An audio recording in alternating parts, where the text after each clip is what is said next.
అందరికీ నమస్కారం అండి. నిన్న సుప్రీంకోర్టు వారు లివింగ్ రిలేషన్షిప్ అంటే సహజీవనంకి సంబంధించి ఒక తీర్పు ఇచ్చారు. మొన్న ఇచ్చినట్టుగా ఉన్నారు. నిన్న పేపర్లోని సోషల్ మీడియాలో వైరల్ అయింది. దాని గురించి నా టాపిక్. సుప్రీంకోర్టు తీర్పులు చూస్తుంటే చాలా మటుకు మన భారతీయ వివాహ వ్యవస్థకి ఎగ్నిస్ట్గానే ఉన్నాయి. అలాగే సమాజంలోని క్రైమ్స్ పెరగడానికి దోహదపడుతున్నట్టు నాకు అనిపిస్తున్నాయి. ఇదే నా వీడియో తలకు ఉద్దేశం. అంతేగాని సుప్రీంకోర్టు వాడిని కించపరుద్దామని కానీ న్యాయ వ్యవస్థను కించపరుద్దామని కానీ కాదు. కానీ ఏంటంటే నా ఉద్దేశం ఏంటంటే గతంలో ఒక నెల 2 నెలల క్రితం స్వచ్ఛంద వ్యభిచారం నేరం కాదు అని సుప్రీంకోర్టు వారు తీర్పు ఇచ్చారు.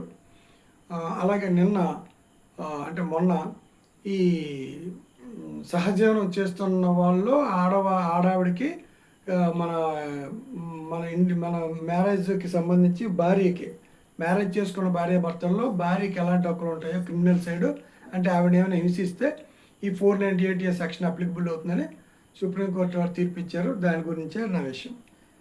అసలు వ్యభిచారం అనేది వరస్ట్. ఈ వ్యభిచారం వల్ల చాలామంది చనిపోతున్నారు, మర్డర్లు కూడా అవుతున్నాయి. అక్రమ సంబంధం, వ్యభిచారం అంటే అక్రమ సంబంధం.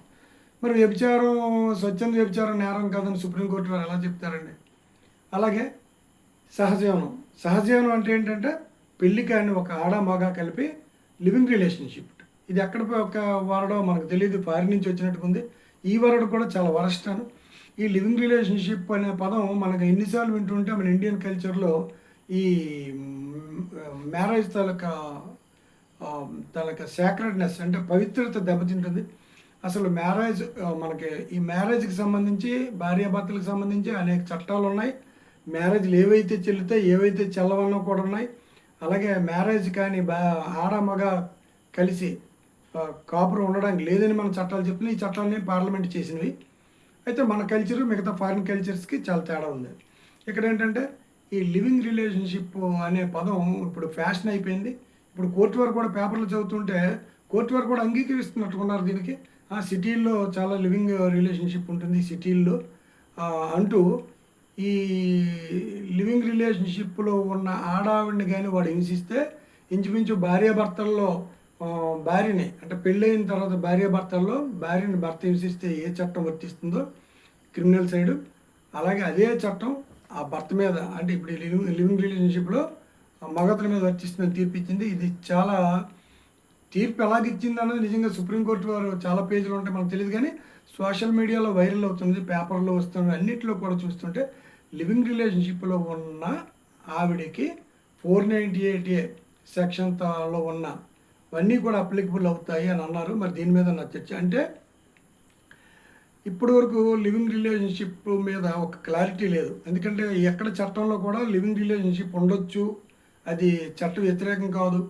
ఎవరైనా ఆడ మగ లివింగ్ రిలేషన్షిప్లు అంటే వాళ్ళకి వివాహ సంబంధం లేకపోయినా ఎక్కడైనా పోలీసులకు దొరికితే వాళ్ళ మీద కేసు పెట్టకూడదు అన్నది లేదు. కానీ ఈ సుప్రీంకోర్టు వారు స్వచ్ఛంద వ్యభిచారం నేరం కాదు, లేకపోతే ఒక మగ ఇద్దరు అంటే సేమ్ జెండర్ వాళ్ళు పెళ్లి చేసుకోవచ్చు, ఇలాంటి తీర్పులు అన్నీ ఇస్తుంటే ఇంచుమించు అలా కనిపిస్తున్నాయి మనకు. అలాంటి తీర్పుల్లో కనిపిస్తున్నాయి. అంత క్లమ్జీగా ఉంది. ఈ వివాహ వ్యవస్థకు సంబంధించి చట్టాలు అయితే చాలా క్లియర్గా ఉన్నా కూడా సుప్రీంకోర్టు తీర్పుల వల్ల ఒకటి పబ్లిక్కి అర్థం అవ్వట్లేదు, చాలా కన్ఫ్యూజన్లో ఉన్నారు. ఏంటి లివింగ్ రిలేషన్షిప్ ఏంటి, డేటింగ్ ఏంటి, ఇవన్నీ మనకు అర్థం అవ్వట్లేదు, పోలీసులకి అర్థం అవ్వట్లేదు. ఎందుకంటే సుప్రీంకోర్టు తీర్పుల వల్ల ఈ ఆడ మగ ఎక్కడైనా దొరికినా కూడా అక్రమంగా దొరికినా కూడా పట్టుకోక్కర్లేదు, వాళ్ళకి తెలియట్లేదు. ఇప్పుడు ఈ లివింగ్ రిలేషన్షిప్ గురించి నేను మాట్లాడుతున్నాను. అంటే సుప్రీంకోర్టు వారు లివింగ్ రిలేషన్షిప్లో ఆడవాడికి వర్తిస్తాయంటే లివింగ్ రిలేషన్షిప్ని మరి ఆమోదించినట్టుగా అంటే లివింగ్ రిలేషన్షిప్ అన్నది ఇంకా తప్పు కాదా? మరి దీనివల్ల ఇంకా రెచ్చిపోరు జనాలు. ఇప్పటికే మన కల్చర్ అంతా మన వ్యవస్థ అంతా నాశనం అయిపోతున్నది. అంటే ఇప్పుడు ఇంకోటి కూడా నేను చెప్తున్నాను, డేటింగ్ యాప్లు అంటున్నారు, లివింగ్ రిలేషన్షిప్ అంటున్నారు. ఇప్పుడు ఏమైనా చెప్పినట్టు స్వచ్ఛంద వ్యభిచారం నేరం కాదు అంటున్నారు. అయితే మరి ఏది నేరం అంటే ఇంకా ఆడ మగ అన్న వాళ్ళకి ఒక రూల్స్ రెగ్యులేషన్స్ ఉండవు అనమాట ఇంక భవిష్యత్తులో.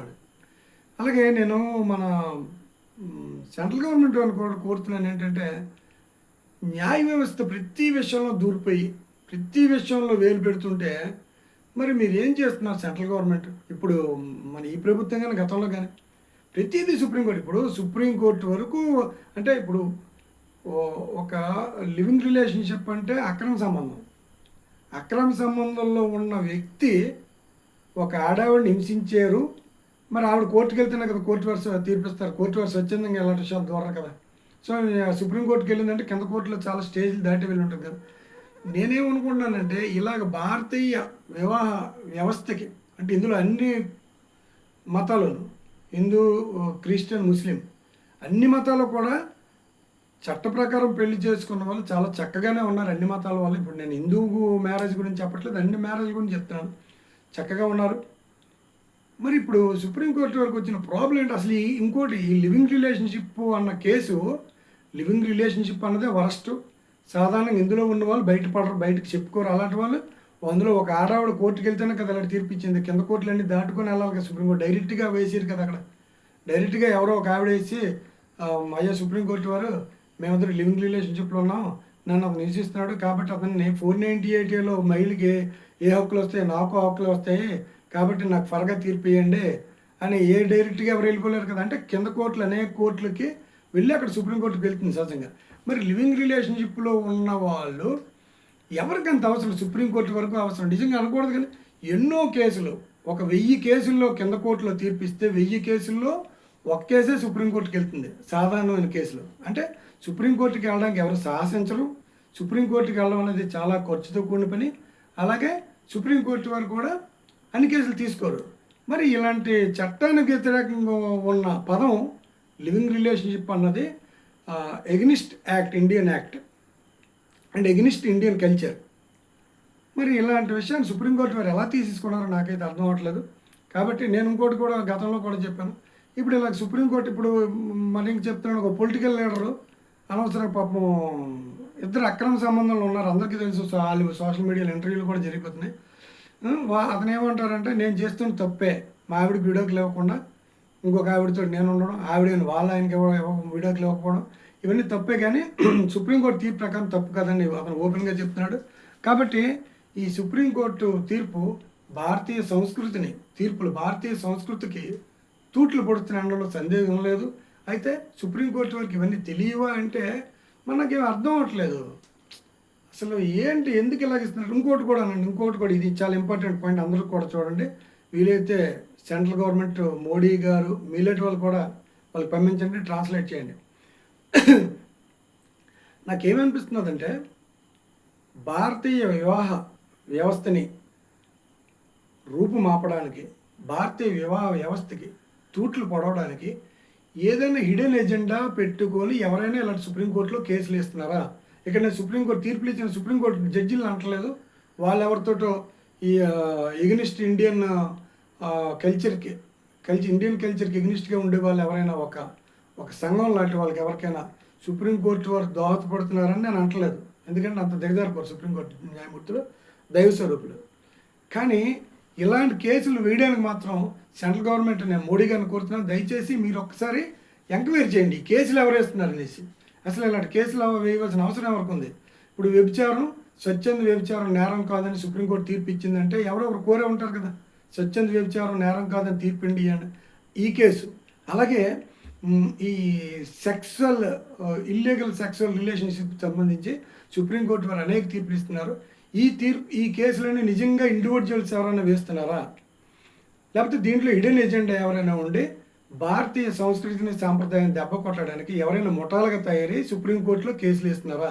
అంటే కింద కోర్టు నుంచి సుప్రీంకోర్టు వరకు ఒక ప్లాన్డ్గా, అంటే కొల్యూడైపోయి, ఒక ఇద్దరు వ్యక్తులు కొల్యూడైపోయి ఇలాగా సుప్రీంకోర్టు వరకు వెళ్ళి వీళ్ళ వెనకాతలు ఏమైనా ముఠాలు ఉన్నాయా అన్నది నేను సెంట్రల్ గవర్నమెంట్ అని కోరుతున్నాను, ఎంక్వైరీ చేయమని. అంతేగా న్యాయ వ్యవస్థ మీద ఎంక్వైరీ చేయమని కాదు. అలాగే ఇంకో విషయం ఏంటంటే, ఇప్పుడు ఈ సుప్రీంకోర్టు వారు తీర్పుల వల్ల, అంటే తీర్పుల వల్ల వ్యవస్థ పాడైందన్నా, మనకి సోషల్ మీడియా వల్ల రకరకాల మనకి అందరి చేతిలో ఫోన్లు ఉండడం వల్ల కూడా కొంచెం కల్చర్ పాడవుతుంది. దానికి సుప్రీంకోర్టు తీర్పుల వల్ల వాళ్ళకి ధైర్యం వస్తుంది. ఎవరైతే ఇల్లీగల్ అఫైర్స్లో ఉన్నారో, ఇల్లీగల్ కాంట్రాక్ట్స్లో ఉన్నారో వాళ్ళకి సుప్రీంకోర్టు తీర్పులు ధైర్యాన్ని ఇస్తున్నాయి. అయితే నేను అనేది ఏంటంటే, మళ్ళీ లాస్ట్ ఒక్క పాయింట్ చెప్పి ముగించేస్తాను. మరి ఇలాగ డేటింగ్ యాప్లో ఒక న్యాయమూర్తి, మహిళా న్యాయమూర్తి ఇరుక్కున్నారు ఆ మధ్యని. ఆవిడ ఏదో ఎవరితో డేటింగ్ యాప్లో చాట్ చేసి డబ్బులు అవన్నీ మనం కూడా చూసాం. ఇప్పుడు ఈ డేటింగ్ వల్ల ఈ ఇంటర్వ్యూలు చూడండి, యూట్యూబర్స్ మన ఎలాగ ఇంటర్వ్యూ చేస్తున్నారండి.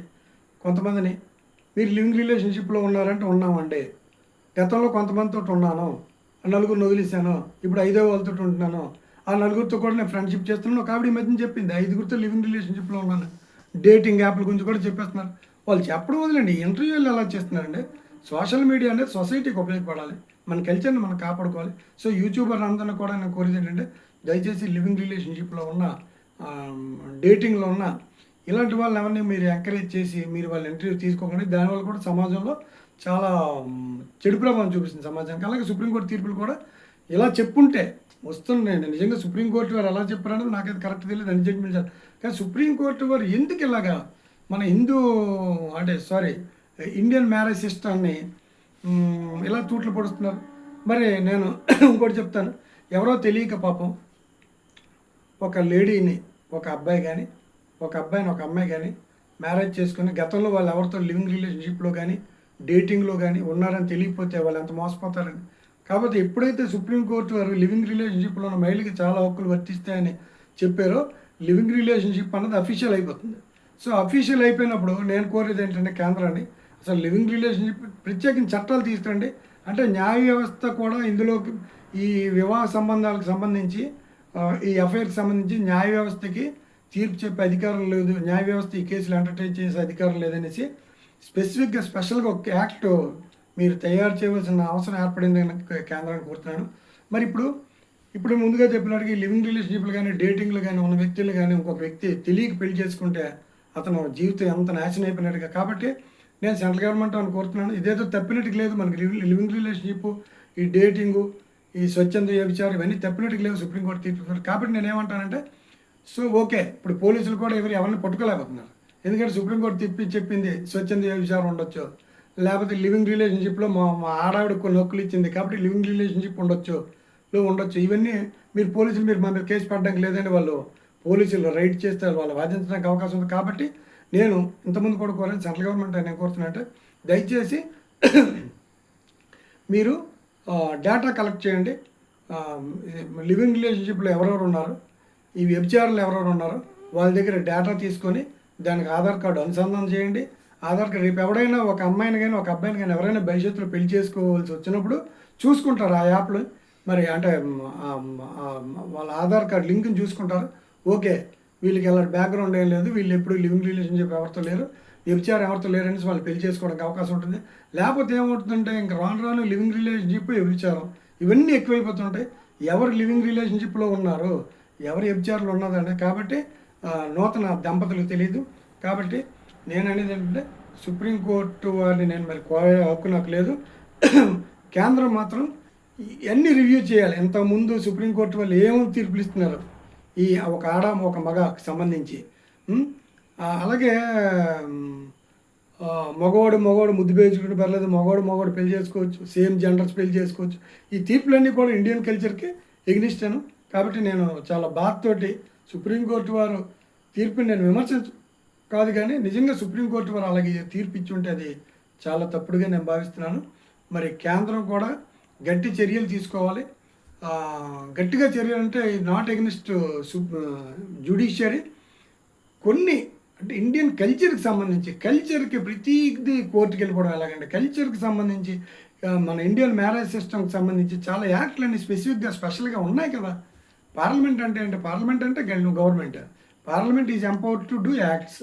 అంతేగాని ఈ సుప్రీంకోర్టు వారు తీర్పులన్నీ కూడా ఒక చట్టబద్ధత ఏర్పడిపోతున్నాయి.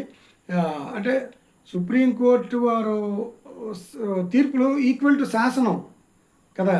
కాబట్టి ఈ భార్యాభర్తల విషయంలో, ఒక ఆడామగ విషయంలో సుప్రీంకోర్టు వాళ్ళు ఇస్తున్న తీర్పులు మాత్రం అసలు బాగులేవు.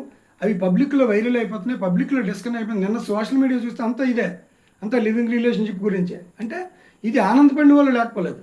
100 మందిలో సుప్రీంకోర్టు వారి తీర్పుతో 90 మంది బాధపడితే ఒక 10 మంది హ్యాపీగా ఫీల్ అయిన వాళ్ళు ఉంటారు.